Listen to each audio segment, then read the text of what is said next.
The Messy Podcast is sponsored by Eternity Bible College.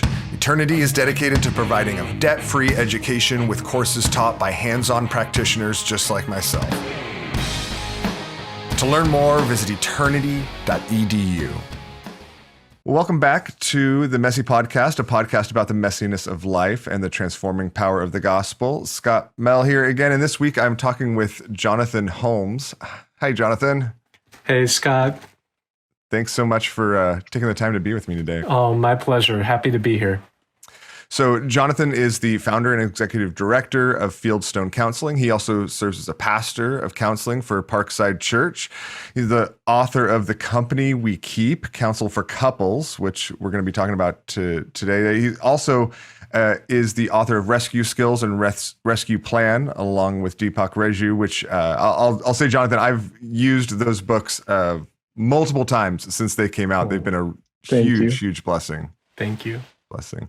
And he and his wife, Jennifer, have 4 daughters. So, Jonathan, today I want to talk a little bit about marital conflict. Because I don't know about in your church, in your counseling. For me, marital conflict is probably one of the most common counseling issues that I face. That I think that a lot of biblical counselors face. It's probably one of the most common counseling issues that even small group leaders have to help people with, right? It's just kind of this common reality. I think in any relationship, we're going to have times of conflict. And sometimes, though, that conflict develops into these patterns that cause even more significant problems. And I think marital conflict is one of those things that can eat away at a relationship, particularly over time. If it doesn't get addressed and biblically resolved. And so I know that marital conflict is a really broad kind of category, all problems that can happen in marriage.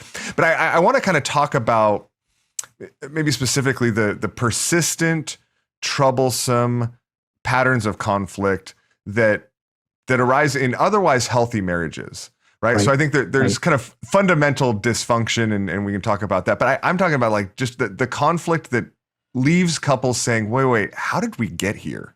Right. And what's going on? And so I recognize that it's a really broad category, but are there any, are there some main categories or types of marital conflict that you tend to regularly see?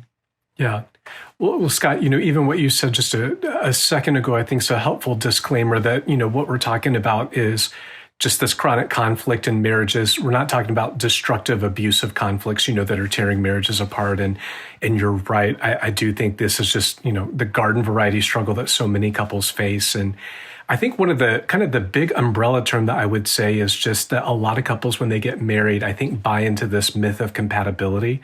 Compatibility is really oversold in marriages, especially, in secular marriages, right? You're supposed to meet your soulmate, somebody who completes you. And, it's all fine and dandy until you get married. And then you realize, oh man, you do things differently than I do. You wake up at a different time and you leave your clothes here and you don't put the dishes in the dishwasher. And I would say there's this myth of compatibility that, for me, at least in my experience, drives a lot of that early marital conflict.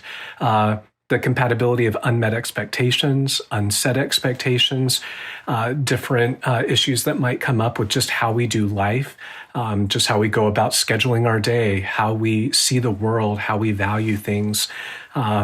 I would say, too, later on in marriages, so marriages that maybe get into like the 5, 7, 10-year mark, I sense a lot of just general disappointment with life in general, kind of like that slow leak of, man, life has just not turned out how I thought it would.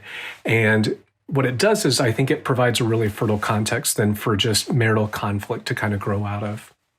Now, I think that's so helpful. And what's interesting to me is, even as you were saying, it makes me think of the ways that even how we talk about marriage in the church can perpetuate some of those expectations, some of those concepts, some of the ways those form in our heads. I think we'll talk about that a little bit more, but my experience is that marital conflict oftentimes goes underaddressed in the church.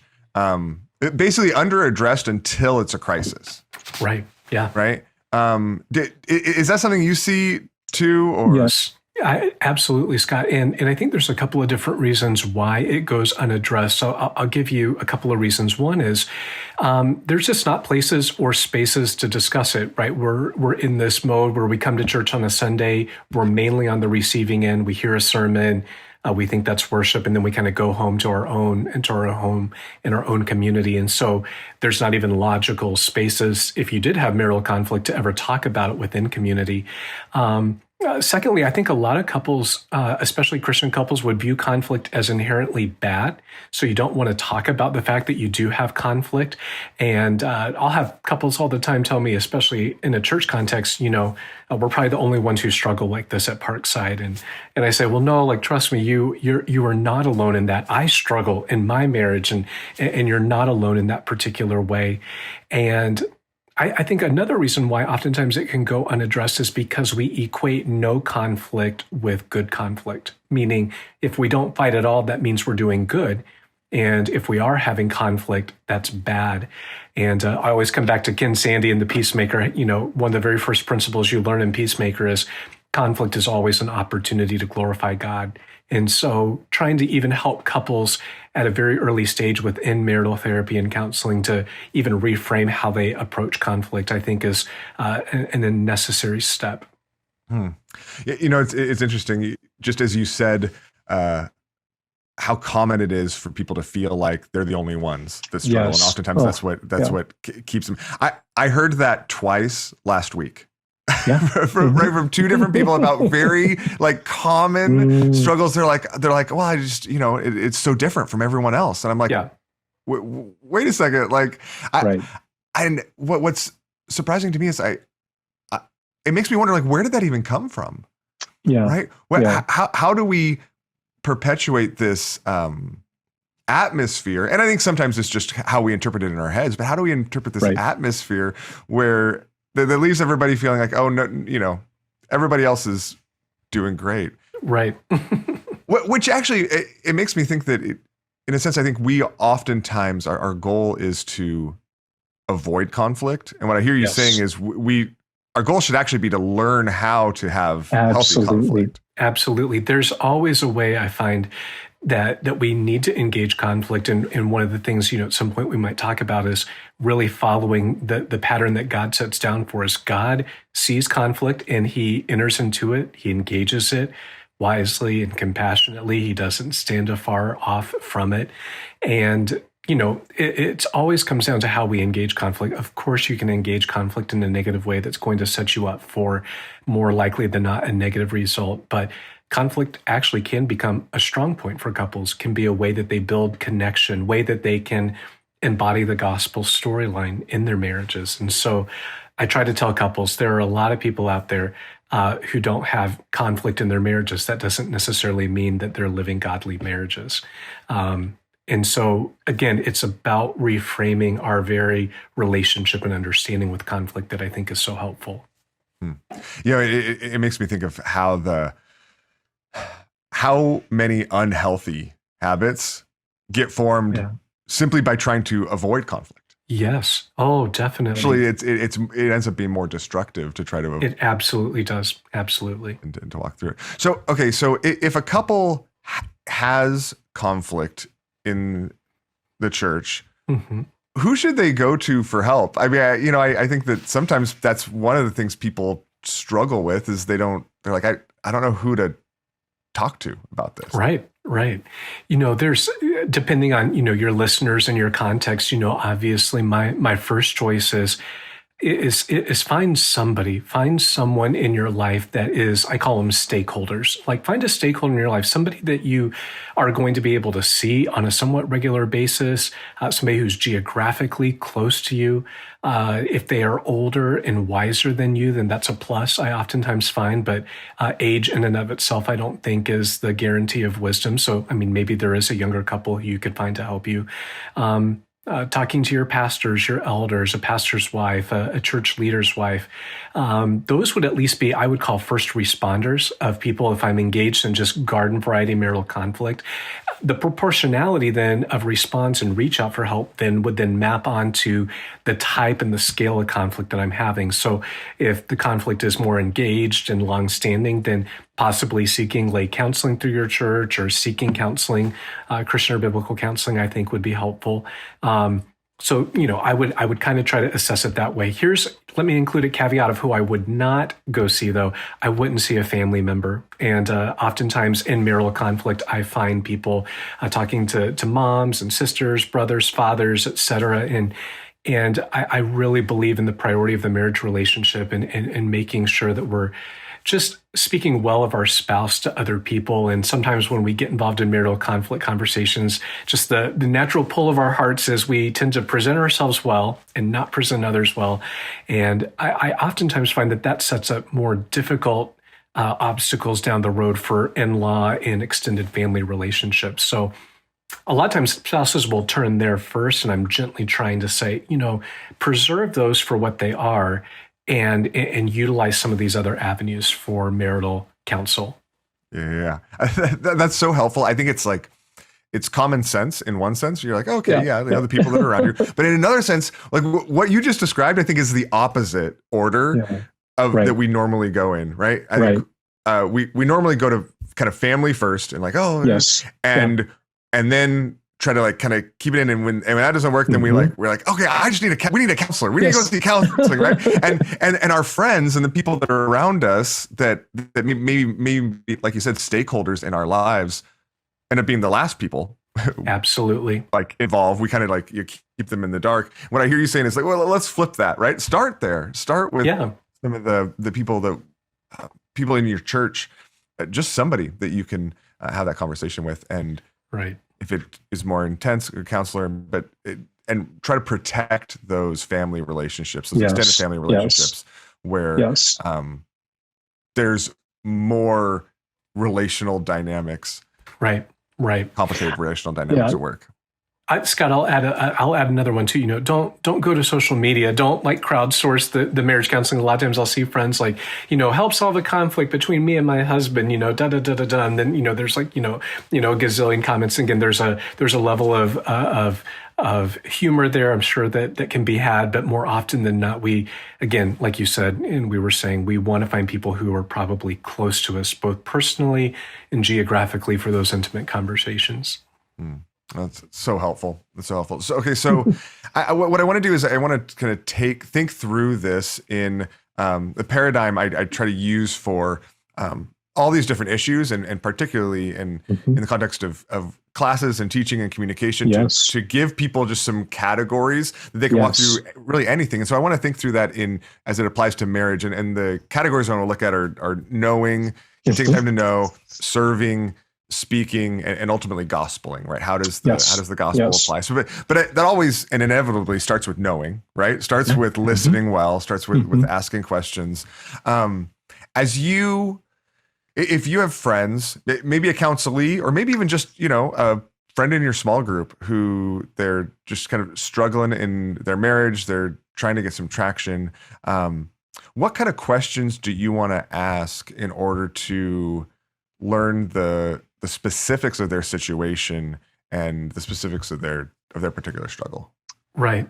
Good question. It's so much of what we do, not only in these more formal relationships, but in these informal relationships, is really building that rapport, building that gospel knowledge of the individual.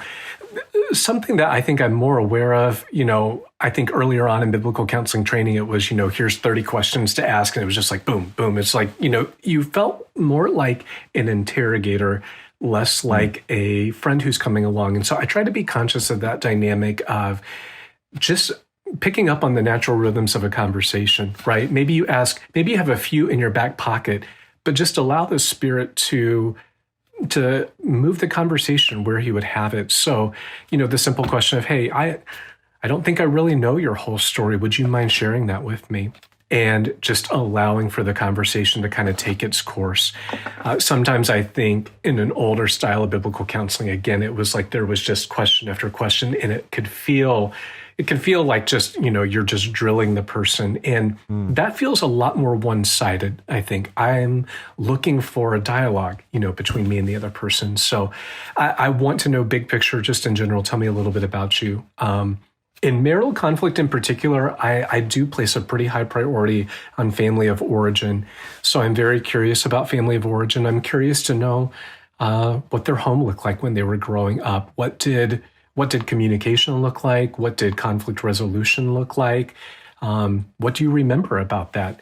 Some people have really fond memories of their parents never fighting. Some children, now adults, have memories of their parents fighting all the time. And again, the person's family of origin is never determinative, but it definitely is influential. It definitely impacts how we view and see things, I think, in the present, especially with their spouse. And so I would say initially, those are some of my aims, is just getting a big picture overview of who they are, how they grew up, what were some of the influences. And then I'd also say with conflict resolution, I'm looking for just how do you communicate? Just personality and disposition. What does that look like for you? And I also feel like that's a helpful line of inquiry. Do you tend to be more introverted or extroverted? Do you tend to be a verbal processor or an internal processor? So all of those little quirks and idiosyncrasies with our own personality and communication, then again, it's not a sin, not sin type of dynamic, but it's definitely going to be something that impacts how we do marital conflict together. That's so helpful. So you said we can really get overzealous in asking questions, right? Recognizing that we want to get and can feel like we're interrogating someone. One of the dynamics that I think I've experienced as well is, and I don't know if you've experienced or what you do about this, but if you're counseling, if you as a man are counseling a couple, I think even some of your questions can feel like you're ganging up on a wife, even if that's not the case. Like I feel like sometimes she might walk into the room feeling that way simply because there's two men in the room. And like, how do you navigate that? No, I think you make a good observation, especially in a marriage context where, if you're a male counselor counseling a husband and a wife, I think over the past few years have tried to be more aware of that dynamic that you're mentioning of how do I relate to this wife, and how do I not recreate patterns maybe that remind her of bad conflict or ways that she has maybe been negatively engaged by other men. So maybe here, let me give you two words that come to my mind. One is invitation, and second is hospitality. How can I be more invitational in my approach? In Genesis 1:28, God's talking to Adam and Eve. He's kind of given them this creation mandate. He says, be fruitful and multiply, fill the earth, exercise dominion, work and keep the garden. But it is this command that is also, it's almost put on this platter of invitation. Here's an invitation into flourishing in my kingdom. And so how can I invite the woman to tell her story? How can I invite her to offer feedback? How can I invite and actually show that it's desired that we hear more from her? So Ed Welch, is famous for saying, the three simple words, just tell me more. Tell me a little bit more about that. What you said there that moved me. That's the first one. Second is just hospitality. We think about hospitality as it relates to events, food, et cetera. But how do we express hospitality in our conversation, in our posture? How do we create within the counseling therapeutic relationship an environment that is going to lend itself to her feeling most able to be vulnerable and to share these difficult things in her life and in his life as well? That means that I'm being conscious of my tone. I'm being conscious of my posture. I'm wanting to be moved and affected by what she says physically and emotionally. I want to mirror her responses. We talk a lot about that in counseling. So I think those would be just some practical ways in marital conflict that I'm trying to engage, especially at that knowing level, because in many ways, as you know, a marriage counselor is not only trying to counsel, but even by the way that you are doing the counseling in and of itself, you're trying to show them a different way. You're trying to embody for them a different way, even in the way that you talk and speak and act, that they can then take home and that they can then practice on their own. Yeah, I so appreciate that. And I mean, I think that it applies even for a woman counselor, right, who's counseling with a woman and a man, I think those dynamics are just always going to be there, especially when they're in the midst of conflict, especially when they're struggling with conflict, especially when they feel like they're in a rut. It's going to be easy for them to read things through that lens. And so the intentionality there, what I hear from you is the intentionality, not just with what you say, but the intentionality with how you go about it, how you're present, how you welcome them in. That's really helpful.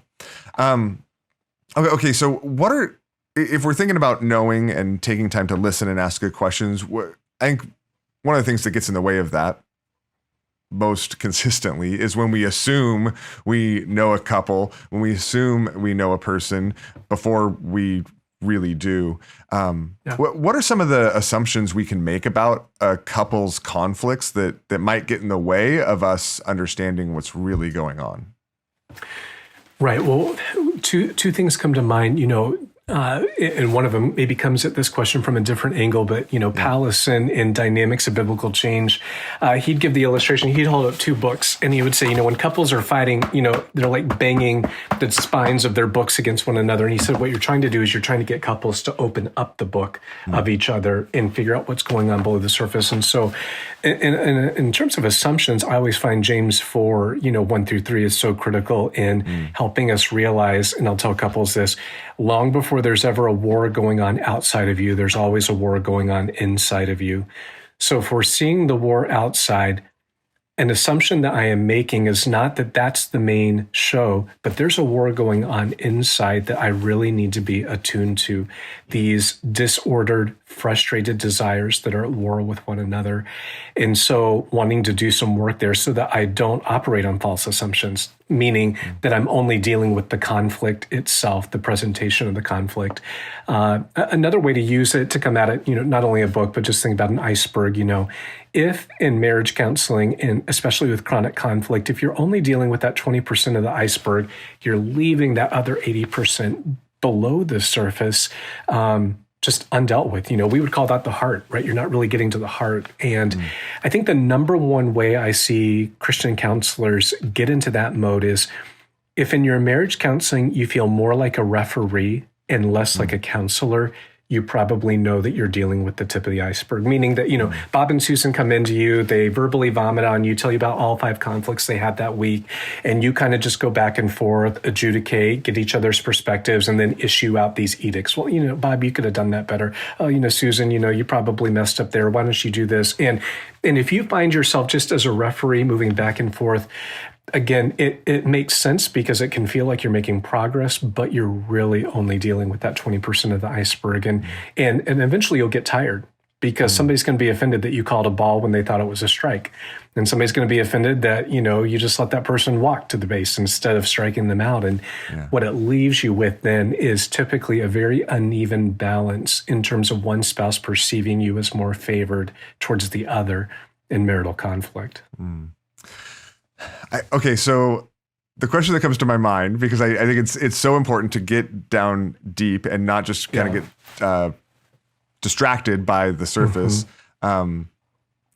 As you try to go deeper, I think oftentimes couples will, and as you try to kind of zero in on maybe a particular issue, couples then want to grab all sorts of other issues, right? And they want to throw them in. How do you stay focused, or how do you choose what to focus on when there are a dozen different kind of mini conflicts that they want referees for? No, you're absolutely right. So here's I'll give you a bit of advice that I did not practice early on. Sue Johnson, who's a well-known marriage and family therapist, she said marriage counseling is like directing traffic on a 7-lane highway.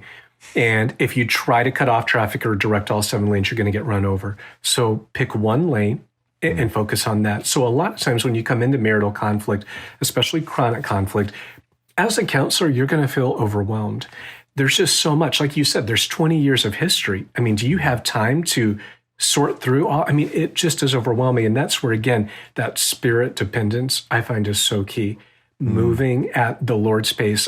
My timetable is not God's timetable. And so sometimes is a pressure I find biblical counselors have of like, we got to wrap this up in 8 sessions. If you're not like fully sanctified, and conflict free in 8 sessions, we failed. And I tend to find that that's not helpful in chronic marital conflicts. So, one of the things that when couples come in that I think you can do to move against that is to just rightly set expectations for what your role is and for what you're doing.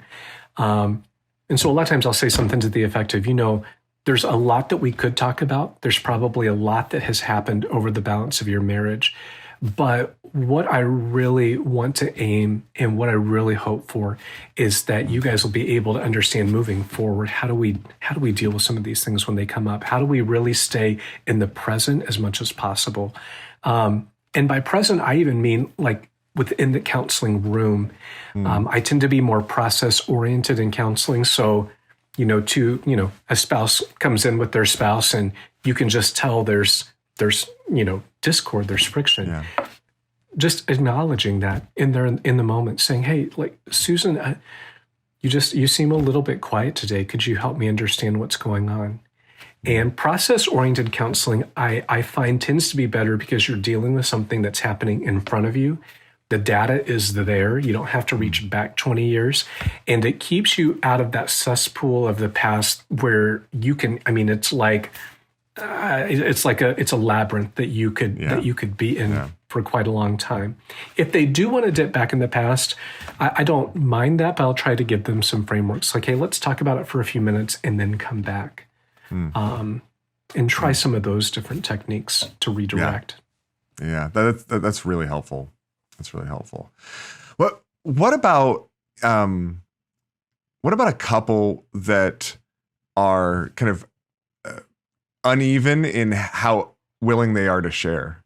Yeah. Right? If you're sitting down with a couple and either the husband or the wife is happy to share and wants to talk to you about what's going on, and once you're helping, and maybe the other is less open to that. Right. How do you draw them out in order to really understand kind of the full picture of what's going on? Well, you were talking earlier, Scott, about assumptions. I would want to ask and not presume. So, you and I are familiar with the Eli and Hannah story, right? In 1 Samuel 1, he's kind of looking at her from afar, comes to a conclusion, an assumption that's just wholly not based on the facts of what's going on. And so I might enter into the conversation like this with a husband who's maybe more reticent. I might say, hey, Bob, you have been pretty quiet over the past few sessions. If you were able to, could you help us understand a little bit what's going through your mind right now? What's going on below the surface? You don't have to say much. Maybe just give us a few words. I've had guys say, well, hey, there's a lot going on, but if I say it, like, I'm going to regret it. Okay, that's fair. Hey, I actually don't feel anything. I'm pretty numb and indifferent because you know what? We've had the same argument for 17 years and I've never done a thing to please her, and it's not going to change now with me talking. Okay, well then that helps me know. So again, not taking the quietness for, hey, nothing's going on below the surface. In moments like that too, I will try to get the more talkative spouse to stop talking because sometimes they just can't help themselves, like just overflowing with conversation or comments. Yeah. And so, I'll say something like this. I'll say, hey, why don't we just kind of take a pause for a minute, allow Bob to kind of collect his thoughts. And Susan, would you mind just really preparing yourself to listen? We're going to come back to you, and I'll definitely want to get your feedback and thoughts on what Bob just said, but could you just help me out right now? Let's just really provide a hospitable space for him to share. So that's one way. A second way comes at it more from I call it trying on vulnerability. What would it look for you? I'm not saying, hey, bare your deepest, darkest soul with me. Maybe it's only been 2 sessions and there's not that rapport or trust. What would it look like in this session for you? If you were to try on vulnerability, what would that look like for you? How could we draw you out a little bit? And then again, we're looking for that natural rhythm and cadence of the session to kind of lead us to say, thank you. I really appreciate you saying that. And, very quickly in our circles, Scott, that we can very quickly get to analysis, interpretation, finding a biblical passage. Let's exposit this. And please don't hear me wrong. I'm not saying that those are not good. I'm thinking Proverbs 15:23, there's wisdom in a timely spoken word. What's the most important thing that I can bring to bear, in a moment like that? And so I'm trying to bring all of those things. Powlison, oftentimes said, you can't say everything that you want at the same time, and you shouldn't try to. So, there's a lot of different directions I could go in a marriage counseling session, a lot of theological truths I could talk about, but that probably is not going to be helpful. Information rarely leads to transformation apart from application. So just giving them more information, is not probably going to be helpful, or at least in my experience. Yeah. That's so helpful. And I think it also, it changes like you said before, it changes the pace of how we're engaged. It really does. Right? It slows us down, and it gives us we're trying to create a place where the person who might be less apt to share is comfortable to share, is open to share, as opposed to demanding that they share, yes, right? But drawing them out. And so I hear that. I think that's so helpful. It's such a helpful kind of perspective. All right, as one more piggyback on that, let me ask you kind of an unfair question. But what do you do when one person is there and the other person's not even there? Like physically, like doesn't, one person, I sometimes I'll have in our church, like somebody who wants to be counseled for marital conflict, but their spouse doesn't.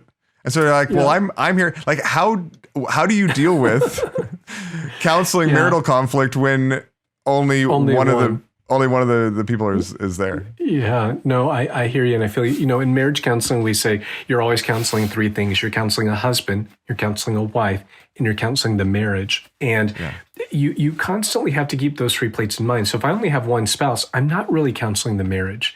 And I think that is a mistake that we can oftentimes make, is trying to counsel the marriage when the other half is not there. What you can do is you can counsel the spouse that shows up. And that's what I'll tell couples at the front end. I'll say, I'm willing to take who the Lord brings me. So if both of you come up, that's ideal. Thumbs up, I'll take that. If only one of you wants to come, I will try to do work with just one of you. But if we want the marriage to improve, friends, it's going to take both of you to engage in this process. So it's not impossible, but it does, there's only so much work I find that can be done, if only one spouse is presenting themselves. Yeah. Well, I think that's really helpful, because I think that we can oftentimes feel tempted to try to counsel the marriage through one person. Yes. And it just doesn't work. Yeah. Right. It does do, what I find, and Scott, I know you're familiar with all of the different studies that are done on counselor-counselee relationships, but it is going to create a difficulty later on down the road if and when that other spouse comes in. There's just going to be a natural rapport that forms between you and the spouse that you're meeting with, and certain biases that will form, regardless of whether or not you choose those or not. There's just going to be a certain way that you will be enculturated to who they are. And I oftentimes find then that doesn't provide then the most fruitful context for marriage counseling. And so, like, even in fact at Fieldstone, we would prefer to have individual counselors for the husband and wife, and then a different marriage counselor, because we want each of those individuals, if they're pursuing something individual, to have those confidential, safe spaces to talk through issues, and then to have, again, a brand new counselor to talk through some of the marital issues. Wow, I think that's really insightful. It's really, I'm not sure. I think we've done that in practice at times, but I'm not sure I would say that's like our general practice. Right. Well, it requires a lot more resources. Yeah. It does, but in one sense. But I think it also, like, that individual person could also be a small group leader, could also be some other kind of advocate with them. So. I mean, even in a local church setting, ideally, would you, like, if you had been counseling somebody individually for a while and they now wanted marriage counseling, would you suggest that? So you would then just suggest that's somebody wholly different, because that relational dynamic does exist and it really is undeniable. Right. I would say ideally I would like Yeah. to. Has that always happened? Probably not. But Of course, it's like a moving train. Imagine you and Bob are on this moving train, and you're like 3 miles down the road, and you're like, Susan, quick, like hop on, and Susan hops on, and she's like first meeting with you, orienting herself to the dynamics, your pacing, your mannerisms, your language, what you've covered, and again, How is she going to feel and experience that, and vice versa? Is it impossible? No. And so I want everybody to hear me clearly. Like, again, if you have limited resources or you're the only one on the ground, I think it can be done, but at least acknowledge it. Acknowledge the dynamics.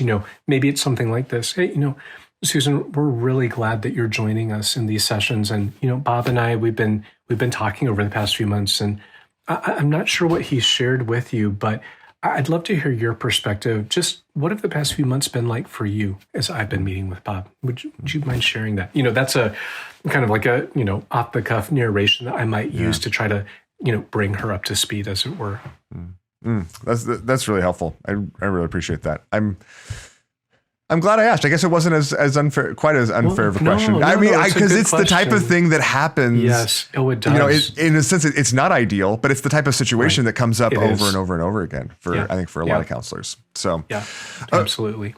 Okay, so if I want to shift then from from taking the time to know to then how do we interpret what we're hearing and apply the gospel, both in the category of sin, but also in the category of suffering. I think suffering is something we can jump over in counseling, biblical counseling generally, but especially in marital conflict. I think if somebody comes from marital conflict, the first thing that goes into my mind is, okay, I'm looking for the sin that's causing the conflict. Yes. And so we can address it, and then the conflict will be done, and we can, move on.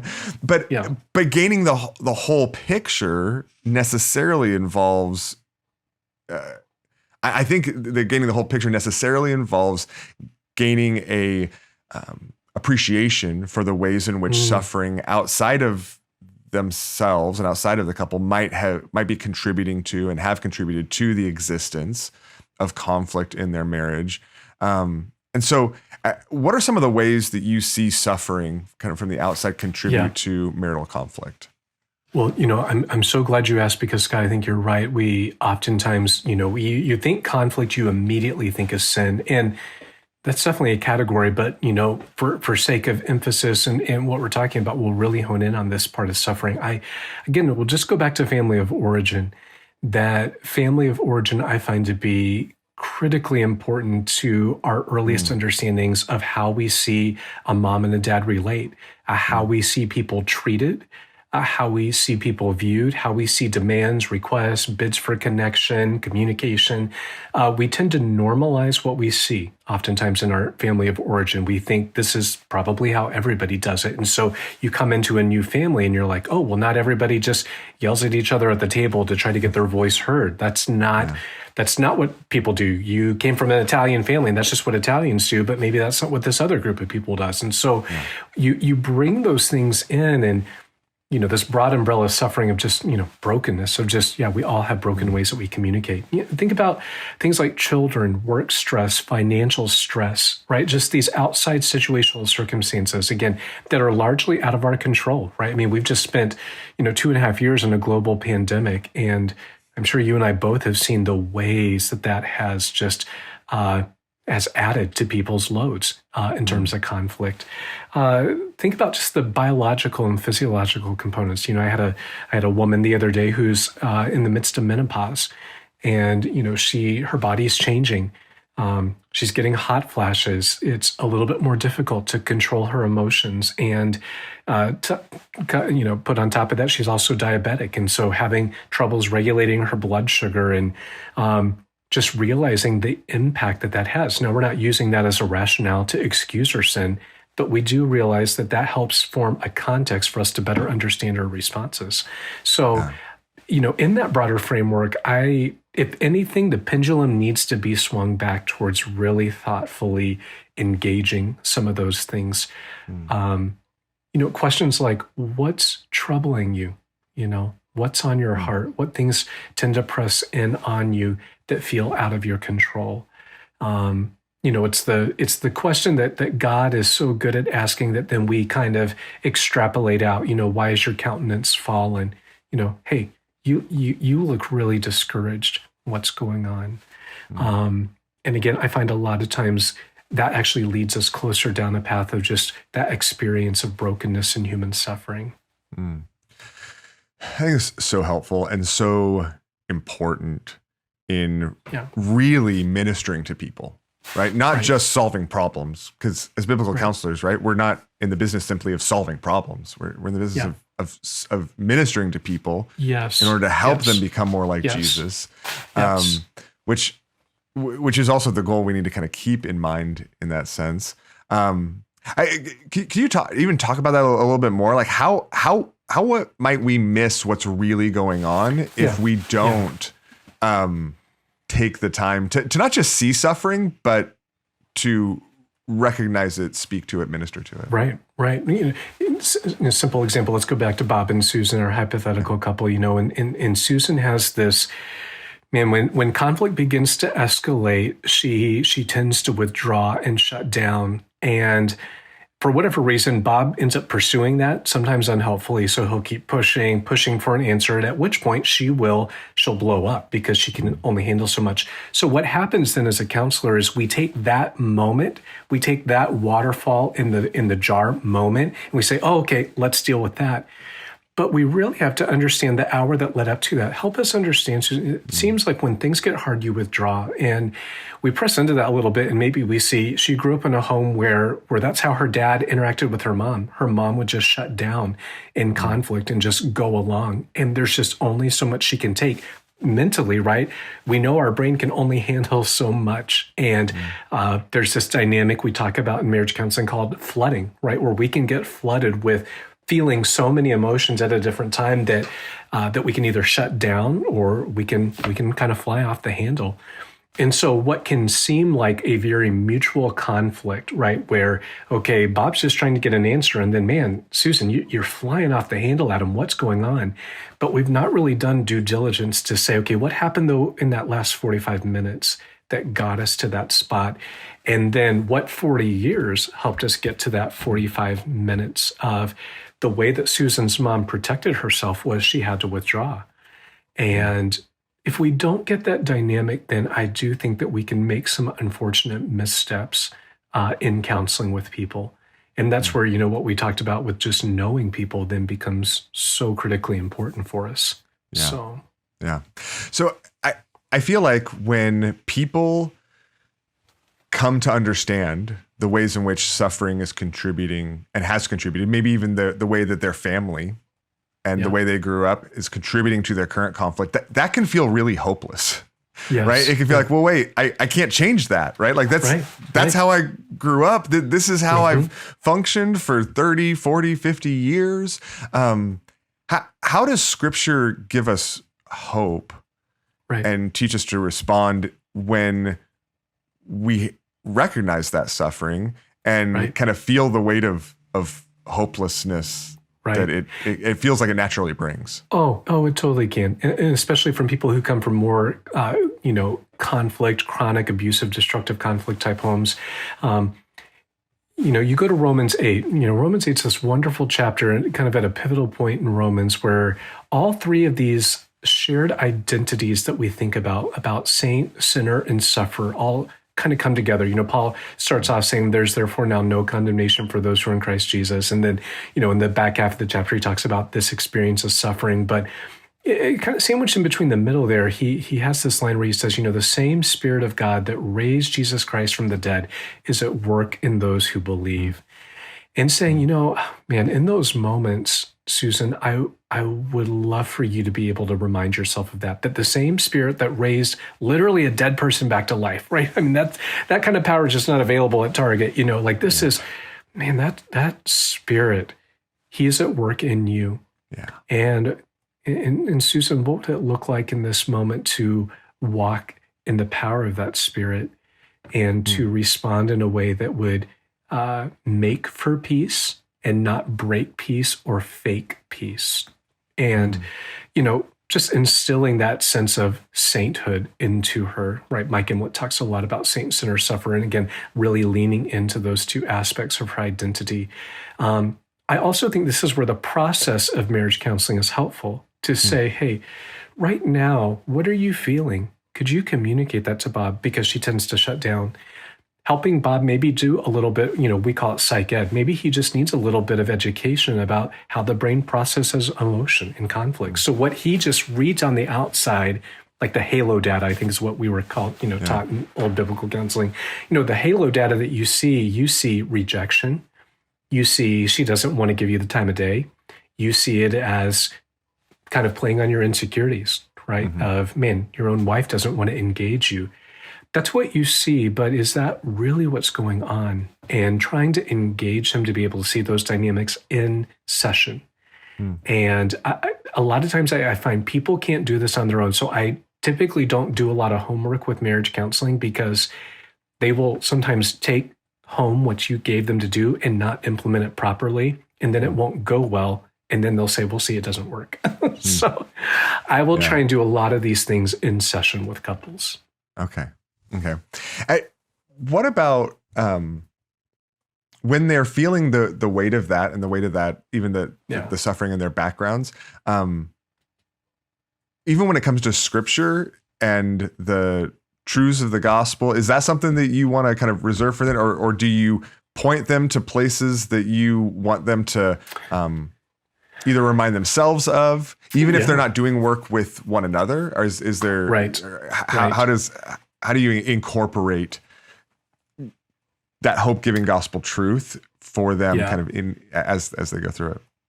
I think that probably the best way that I would do it is that I would want to give them an overall framework for understanding conflict biblically, more from a biblical theological perspective. And so the simple way I would define it in like a few seconds are, God created a world that did not have conflict. Sin brought about conflict. God chose to engage and enter that conflict. He didn't ignore it. He engaged that conflict through his son, Christ.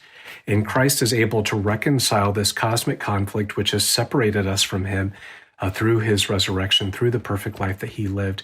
And now he calls on you and I through the gospel to live that out, to really embody that story. And so, again, it's a way to reaffirm their sainthood and their identity as a believer, to say, man, so this 5-minute conversation that's happening on your way to church where he's berating you for something that you did, it can feel like in a microcosm, it can feel overwhelming. But if we zoom out to the Bible's grand story, again, here's an invitation to step into that story and to say, how do I engage this conflict biblically? How do I meditate on the truths of the gospel that Christ, right, is with me and is for me to give me what I need, the resources that I need to engage and to address this conflict. And so, again, I'll definitely point to some scriptures, but that bigger picture framework is what I'm trying to kind of embed with them as like an operating system, I'd say. Okay. Yeah, I appreciate that. And I think that's gives them something to kind of hang both their experience and even the truths they know on in a ways that, it kind of gives them the categories to move forward in. So as you're doing that and as you're giving them the framework, I mean, inevitably in conflict, our hearts are huge contributors as well, right? Like we aren't engaged without the reality of sin.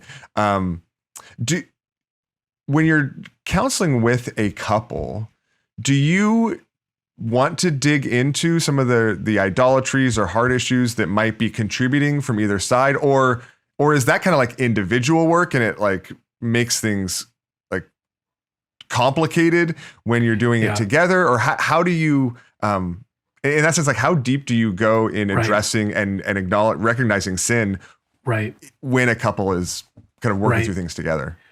No, it's a good question. I'm not afraid of doing that at all. Again, there's nothing wrong with talking about sin in counseling and in addressing that, because again, if we go to James 4 and we realize, again, long before there's a war outside of us, there's a war going on inside, helping each other understand that inner pathology of sin and conflict will be critical to understand how we got there. So a lot of times I'll just do work on a whiteboard. I'll just say, hey, let's kind of talk about what's going on right now. What's, the conflict that's in the rearview mirror just a few weeks ago. And the simple question I always try to get couples to, and I normally make them somewhat of a tongue-in-cheek promise to introduce levity. I'll just say, hey, just stick with me through this process. I can just save you a couple of hours of conflict resolution time. If you can just say this question, hey, what's really going on here? Man, we're fighting about the fact that we left 10 minutes late for church. I really don't think that's it. I think there's something deeper that's going on here. And in just asking them, I'll pose a lot of questions. Hey, what do you think drove that conflict? Why did you guys come to church upset? And well, I said we're leaving at 10:30, and she just never listens to me. I feel really disrespected, And the mom's saying, well, no, I'm not trying to disrespect you, but you completely leave me at home with the 4 kids to get them ready, and I just don't have time to get all of it done. So they'll spend 10, 15, 30, 45 minutes just arguing back and forth about, 10:30, 10:35 schedule, kids, et cetera. Well, let's get up 30 minutes earlier. And to me, that's just such a loss of time that couples can't really afford. And saying, hey, what seems to really be underneath this is, Bob, there's this grip that you have of you want things to go your way. And it seems like, this is my observation, so push back on that. But Bob, it seems like when things don't go your way, it seems like things start to bubble to the surface that then begin to provide a context for conflict to grow out of. Is that a fair observation? So I'll present it to them, try to secure agreement and engagement with those observations, and then try to move forward.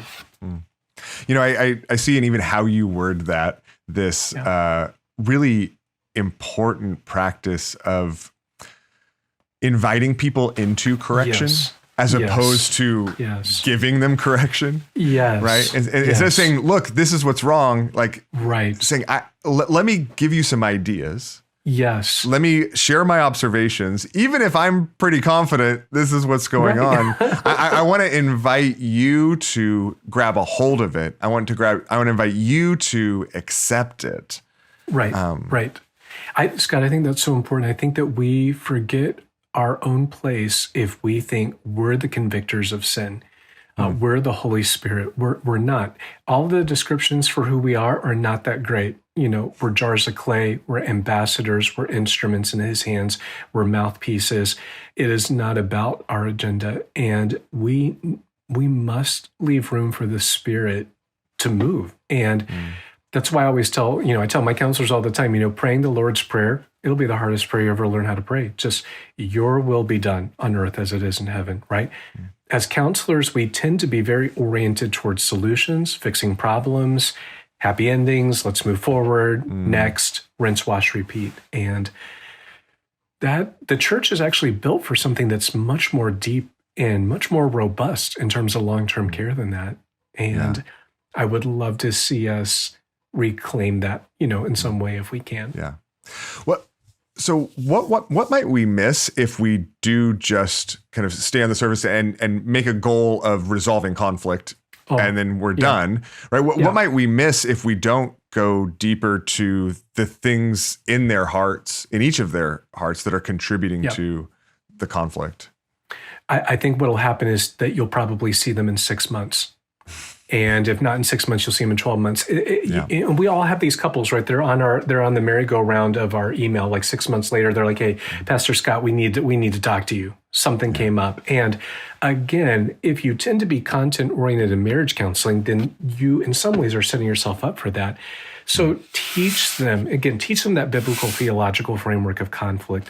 Teach them some of those biblical principles that we've been giving voice to and trying to put flesh and blood reality on to prevent that. And that is by going deeper, right? We want to do the open heart surgery and we really want to deal with the cancer. We don't want to just identify it. That's the old illustration that I was given, as biblical counselors, like, you can do the x-ray and be like, you know what? You've got 6 cancerous tumors growing in you. You really should deal with that. Okay. But, it's like you just leave them on the operating. Well, let's do something with that if we can. Yeah. So. Okay. So What do you do then when, as you are sitting with a couple, one spouse's sin or sinful heart seems to be contributing more significantly than the others? Yes. We're told to remove the log out of our own eye so we Yes. can address the speck in the others. And I think that, oftentimes that's used, and I use it a lot in counseling and to help people look at themselves. But what do you do when you're looking at one and you're like, well, you really have a log, and maybe the ways that they're contributing to the conflict aren't like kind of equally shared. No, Scott, I think you bring up a really good point. And again, we have a tendency to want to mutualize conflict. I think theologically, it's like everybody's a sinner, we kind of take Paul Tripp's line and we push it too far. We say, you're the biggest problem, in your marriage. And we all understand what Paul is saying, but I don't think what he's trying to do is just to say, every person's wholly 100% responsible for every marital problem. So again, I would do it by way of invitation and observation. I would, I might say something to Susan, say, Susan, I'm struggling a little bit here as you kind of retell that story and are relating this to me. From what it sounds like, Bob did X, Y, and Z, and I think that he was trying to actually build rapport and build peace with you. He was trying to make a bid for a connection, and it just seemed like maybe he didn't want anything to do with that. It said, am I off on that? Would you say that's not fair? And trying to engage them. One of the things we know about sin, right, is that by its nature, it tends to be very self-deceiving, very we tend to think, myself, guilty number one, we tend to think way more highly of ourselves than we ought to. So we maximize, right, our sense of standing, and we minimize our responsibility and our contribution. So what that does lead me to then is, again, compassion. Because, man, when we are self-deceived, it is our reality. And it's why the author of Hebrews 3:13 says, man, while it's still called today, don't let any of you become hardened by the deceitfulness of sin. And then I take that and then I take a passage like Ephesians 5 where, Paul says, hey, expose the unfruitful deeds of darkness, have nothing to do with them. And so, sometimes I view my role as a counselor as a little bit of like a detective with a light, just, hey, could we go in this room of your heart and just talk a little bit about it? I know that might be hard for you and it can feel really vulnerable, but I think it would be really helpful if we did. Man, these responses, I get, Susan, why you tend to withdraw in conflict, but it also seems like there's almost like a kind of a knee-jerk reaction. That's just the first place you go. And is there some self-protection in there that would be helpful for us to explore? Because that's not God's best for you. That might be a pathway we choose. Yeah. No, I think that's really helpful. And I think it's helpful to think about how our goal doesn't need to be to kind of extremely mutualize everything. Yes. Yes. But to address what we see as it comes up, to invite them to see what we see as we journey through it together. So when those things do come up, and you said, right, we need to do more than just identify that the cancer exists, right? But actually deal with it, address it. Ultimately, the hope for that is the gospel, right? Ultimately, the hope for that is so how does the gospel then give us hope when those sin issues become revealed? Right. Scott, I tell couples all the time, I do a lot of teaching on marriage. Conflict is the premier way in marriage that we retell the story of the gospel. It is the premier way that we retell the story of the gospel because by our actual lives and our stories, we are telling an unbelieving world, this is how two sinners can be brought back into right relationship, not because of us, but because of something outside of us. And the hope that we have in the gospel is this: if God, who has endured the cosmic rebellion of his children for millennia and was still able to move towards them in love and redeem them and bring them and reconcile them back to himself, then our kind of like petty conflict between each other, we can deal with this, right? If God, a holy God, can reconcile a sinful people to himself, surely, brothers and sisters, we can resolve this conflict. over what time are we going to leave church, or, who does the dishes, or, are we going to go to your mom's for Easter or not? We can do this because of the gospel, not because of you, because we obviously are going to get ourselves into these messes time and time again, but it's the gospel that gives us hope. And I find, again, when we embed it within that larger storyline, we actually add a gravitas and an urgency to why couples must resolve conflict biblically. Because when couples don't resolve conflict biblically, they tell an unfinished story of the gospel. And I oftentimes find husbands and wives fight in front of their children that never resolve biblically. And I say, you really are providing an incomplete portrait of the gospel. And, that movement in Ephesians 5, where Paul's talking about the mystery of Christ in the church. Well, how do husbands and wives do that? How do we live gospel-centered marriages? And that's not just a catchphrase to sell books. Like, that is a reality that God calls you into. And sometimes couples, I think, need that sense of transcendence. Paul Tripp talks about transcendence a lot to kind of pull them out of like the humdrum of just how marital conflict can suck you in. We're not just resolving this conflict because we want to have a better marriage, but the gospel is our testimonies on the line here before our family, our church, before an unbelieving world. And I think that a counselor can appropriately do that without inducing guilt or shame, but kind of setting the stage, right? Does that make sense? Yeah. No, it absolutely does. It absolutely does. I mean, are there any maybe key passages you go to in order to convey that hope, like that? Yeah. If people are like, well, okay, where do I take people so that they can have that kind of hope in the midst of of recognizing their sin? Right. I mean, Ephesians 4:3, make every effort to maintain the unity of the Spirit and the bond of peace, right? It's not create the unity. God already did that through Christ. He calls on you to make every effort. Peter will use that same language in 2 Peter 1, make every effort to add to your faith. Well, Susan and Bob, it is hard for me to see that you right now really are making every effort. Sometimes your effort seems self-motivated. Sometimes it seems half-hearted. Sometimes it's as if there's no effort at all. Sometimes as if you were just expecting God to do all. Paul's clear, you are to make every effort to maintain the unity that in Christ God has already achieved. So how do you do that, right? And I want to call on you. Well, here's how you do it.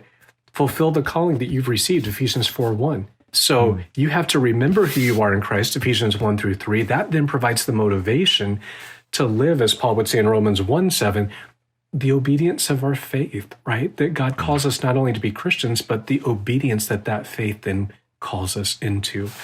And so again, whether or not I'm like chapter and versing it and having them open up their Bibles, that would definitely be, again, as early as possible. That's the groundwork that I'm seeking to lay with them for sure. Yeah. I love that image. I think it's so helpful that in resolving conflict in a lot of ways, we are maintaining that which God has established in us, not trying to create something completely different, right? And recognizing the reconciliation that God has made with us, that he's kind of placed on the table for us to experience with one another, that we just need to take hold of.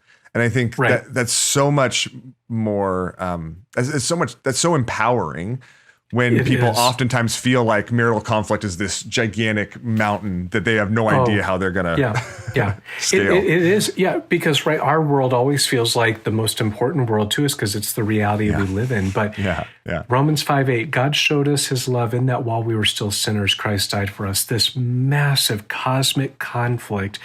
That's the larger picture that we have to see. And again, I think it also is informative. This is not just, Paul's not just on about marriage, but that's just a passage about broad unity. He's very concerned about unity in general, that conflict tears apart, whether it's Euodia and Syntyche in Philippians 2, whether or not it's the Corinthians in 1 Corinthians 1, Timothy. I mean, all of the New Testament writers to some degree or another are after unity. Why? Because it is our public witness to the reality of the gospel and our union with Christ. Yeah, absolutely.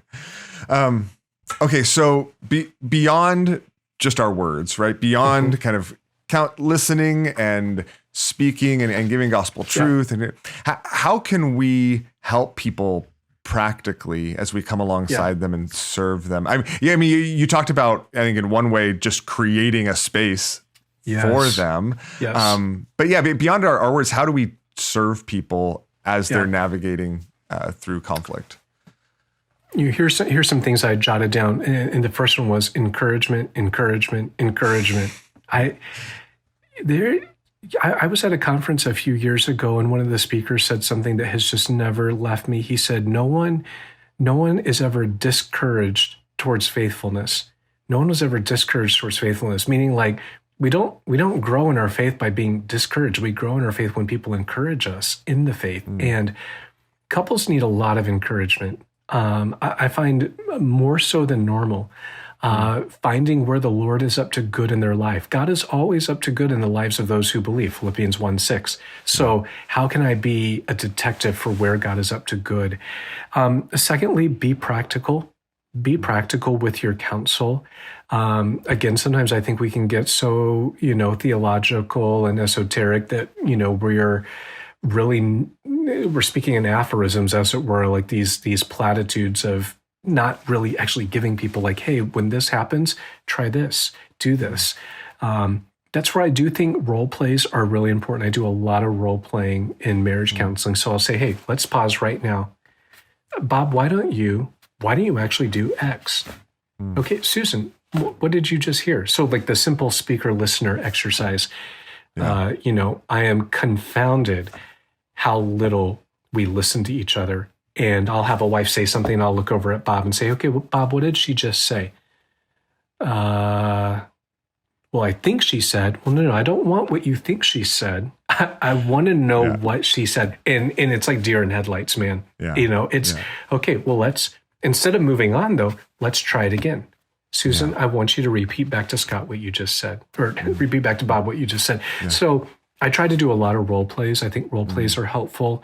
And then the other thing I put is just don't become a referee.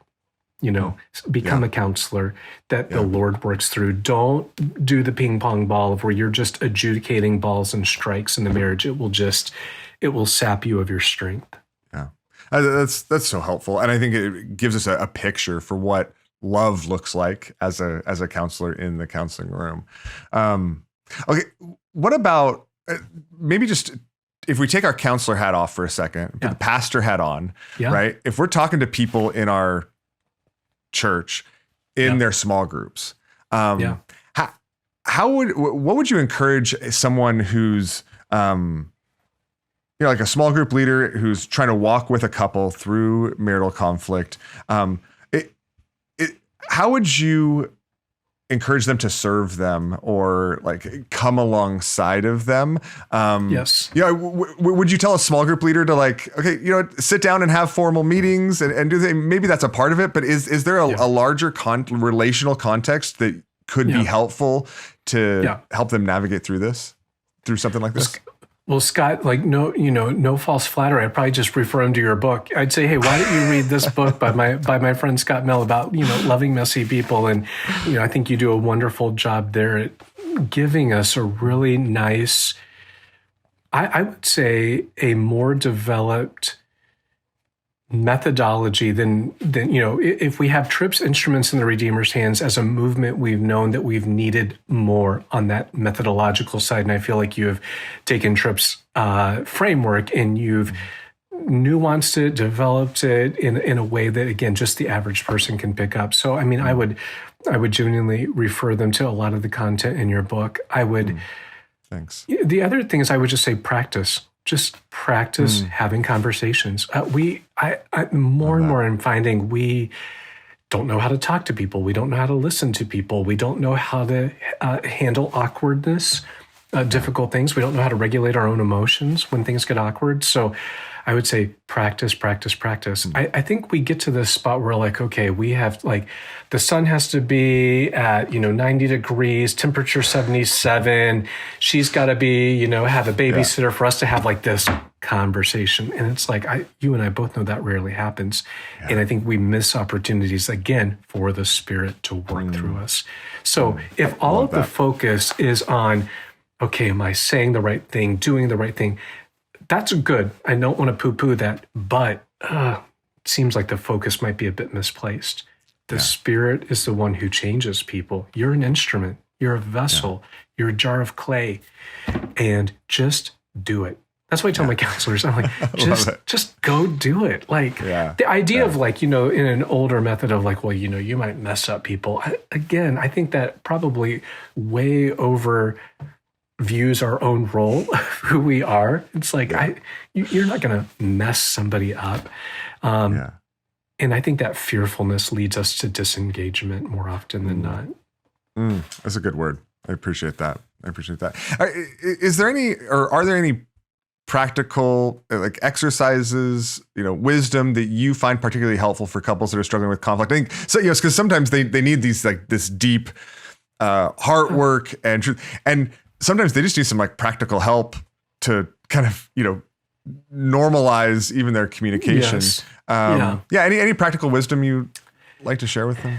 I mean, let me share with you one that I do oftentimes. John and Julie Gottman are well-known marriage and family therapists, and they have developed, it's just an acronym. It's called ATTUNE, ATTUNE. And I've done a lot of work with that. Again, again, it would be a way of how does biblical counseling engage and interact with secular psychology. It's a methodology that I think very easily, if you take it and put it into our realm, you immediately begin to see the biblical, I would say, impetus for it, because it's just basically teaching how do we communicate. So awareness, how am I aware of the person in front of me? How do I turn towards them? That's the first T. The third T is tolerance of negative emotion, meaning how do I, instead of retreating because I feel scared or fearful, how do I actually maintain presence with the person? The U is understanding. How do I build understanding with the person? N stands for non-defensive responding. So instead of defending myself immediately, like, well, you're a jerk too. That's why how do I pause and listen? And then the E is empathy, right? When I do those steps, I build an empathetic connection. And I talk a lot in my marriage counseling about empathy and connection. Empathy fuels connection. A lack of empathy fuels disconnection. And again, I'll work through that acronym in a couple of sessions with couples. And again, it's a tool. It's a tool that in many ways systematizes different truths from Scripture and just puts them into a memorable acrostic that people can use during conflict. Yeah, that's really helpful. I'm gonna have to look into that a little bit more. I mean, I think it's a really helpful like a little process. That's not what I'm familiar with, but I do it, and I think I appreciate what you said, because I think it's in a lot of ways, it's the appropriate place for some psychological observations. There's some of the observations of psychology where you're like, well, no, this isn't getting at the heart, but there's some practical wisdom that can help, diffuse things, that can help kind of paint a practical way forward, that then also kind of prepares the ground for the deeper work that is still and maybe centrally desperately needed. So, all right. So maybe as we wrap up then, are there any resources you suggest for people who are struggling with marital conflict? Are there any, books or workbooks or anything that you like to go to? Well, I'll plug my own book, my marriage counseling book. There is a chapter there on handling conflict in marriage. Your listeners could also go onto the ACBC website. And in 2018, I did a breakout session on counseling couples in chronic marital conflict. And so I kind of talk about common conflict, chronic conflict, and cosmic conflict. And Chronic conflict, again, a lot of what we were talking about today, Scott, I'd go into a lot more depth and detail. You could just go to the ACBC website and find that there. The other one that is one of my favorites is this little PNR devotional, Talking as Teammates by Steve Hoppe. Steve runs a counseling practice in New York City, 31-day devotional. I have used this quite a bit because it's short and it's something that you can give to both a husband and a wife. So, hey, every day, why don't you just be reading one of these devotionals and allow that to foster healthy conversation amongst you? So I'm a big fan of Steve's book and have found it to be really helpful. Awesome. Well, so what about on the other side? What about for counselors? I mean, one of the things that I suggest is your book. That's what I'm super thankful for. I think it's a huge blessing and resource and help for people. Anything else you would suggest for counselors or even maybe a pastor that just wants to grow in helping couples in conflict? Right. Bob Kellemen, always productive, has got 2 huge volumes on family and marriage counseling that I would commend to you. If you're looking for just those basic soft skills, as a pastor, I really do. I really love Ed Welch's book Side by Side because I think it's Ed at his best. He's taking what can seem infinitely complex and he puts it into just terms that a child can understand, Move towards the other person, ask questions, listen, greet them. He's a master at simplifying what can be complex. So I would recommend that. In terms of a secular resource that I would read, again, with discernment, I have found a lot of John and Julie Gottman's work helpful. So they have a layman's book called 10 Principles for Doing Effective Couples Therapy. And here's what I think the biblical counselor can take away is that their empirical observations about couples and their interactions I find to be very instructive and helpful. What I also think though is provocative is that their resolution technique or their resolution mechanism is actually quite faulty because the only impetus to resolve conflict in their method is just to be happier and to have less conflict. And well, what happens if I could be happier outside of my marriage? Why not try that? To which they don't really have an answer for that. So the positive is that the gospel is so void and deficient from their method that I think you clearly see the beauty and the supremacy of what Christ offers us. But from an observational standpoint, just the sheer amount of work that they've done with couples in counseling, I find we all can learn and benefit from that. Cool. I appreciate that, Jonathan. And also even just really appreciate the, just in a few sentences, the example that is also of how we can engage with, information out there, observations that come from people who study these things with a critical eye and one that recognizes the centrality and importance of the gospel and with a humble and learning eye, one that wants to take what we can from the things that the kind of common wisdom that exists in our world. So I appreciate that. Well, thanks so much again for the time, Jonathan. This has been a joy. It really is for me. It's strengthened me. I mean, I feel like I'm even feeling more equipped for the couples I'm going to be sitting down with this week, both in confidence in the things that I know, and in some of the helpful categories and depth and just overall theological vision for conflict, for our struggles that you provide and that you provide here and that you provide in your writing and the ways that I've been so blessed by that. So I can't thank you enough. My pleasure. Thank you for having me. It really is a joy. I kind of nerd out talking about counseling, so I think it's wonderful to have this opportunity to do that. So thank you. Awesome. Well, thanks again. And thanks for listening. We will see you next time.